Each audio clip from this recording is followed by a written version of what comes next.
السلام علیکم دوستو، چوسر کے دور میں دو بڑی تحریکیں سامنے آئیں: نیشنل موومنٹ اور سوشل موومنٹ، جس نے انگلینڈ کی لینگویج، لٹریچر اور سوسائٹی پر گہرا اثر ڈالا۔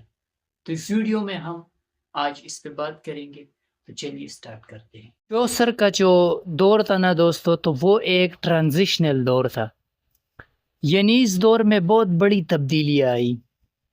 دوستو، اس دور کو دو بڑی طاقتوں نے تشکیل دیا: پہلی نیشنل موومنٹ اور دوسری سوشل موومنٹ۔ انہی دونوں تحریکوں نے دوستو اس دور کی ہسٹری اور لٹریچر پر گہرا اثر ڈالا۔ نیشنل موومنٹ سے دوستو انگلینڈ کے لوگوں میں پیٹریٹزم بڑھی، فرینچ انفلوئنس کم ہوا،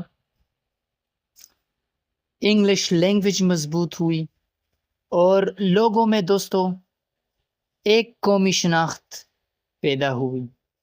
مین آسپیکٹس کی طرف آتے ہیں۔ 100 ایئرز وار۔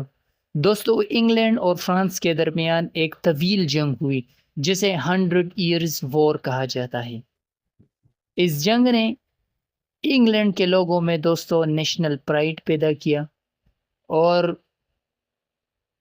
نوبلز یعنی امیر اور عام لوگ اپنے دشمن کے خلاف متحد ہو گئے، یعنی فرانس کے خلاف یہ لوگ متحد ہو گئے، اور اسی اتحاد نے دوستو انگلش آئیڈینٹی کو مضبوط کیا۔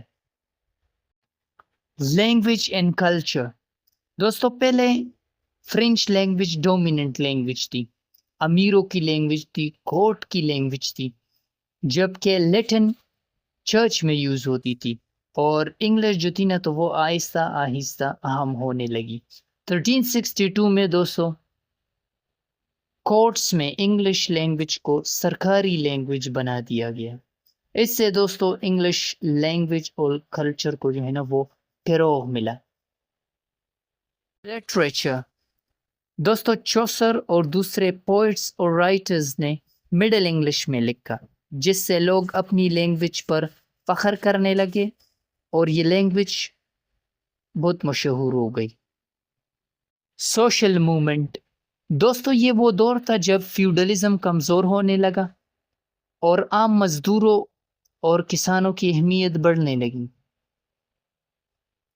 اس کے جو مین آسپیکٹس ہیں اس کی طرف چلتے ہیں۔ Black death. انگلینڈ میں دوستو بلیک ڈیتھ ایک خطرناک وبا تھی جو 1348 سے 1349 میں انگلینڈ میں پھیلی۔ اس سے دوستو 1/3 آبادی مر گئی، مزدور کم رہ گئے، اور کسانوں اور مزدوروں کی اہمیت بھی بڑھ گئی دوستو۔ تو اس لیے مزدوروں نے دوستو ہائر ویجز اور بہتر حالات کا مطالبہ کرنا شروع کر دیا۔ اپریشن۔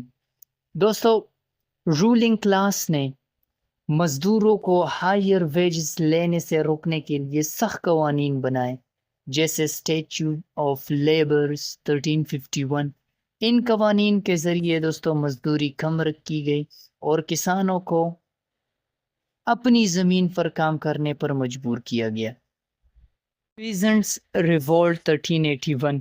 کسانوں نے دوستو وٹ ٹائلر اور جان بال کی قیادت میں لندن کی طرف مارچ کیا۔ وہ چاہتے تھے کہ کسانوں کی غلامی ختم ہو، سب کو برابر حقوق ملے، چرچ کی دولت غریب لوگوں میں تقسیم کی جائے۔ Religious dissent. دوستو، یہ تحریک چرچ تک بھی پہنچ گئی۔ جان وکلف اور لولارڈ نے چرچ میں موجود کرپشن پر تنقید کی۔ وہ چاہتے تھے کہ بائبل کا انگلش میں ٹرانسلیشن کیا جائے تاکہ عام لوگ بھی اسے پڑھ اور سمجھ سکے۔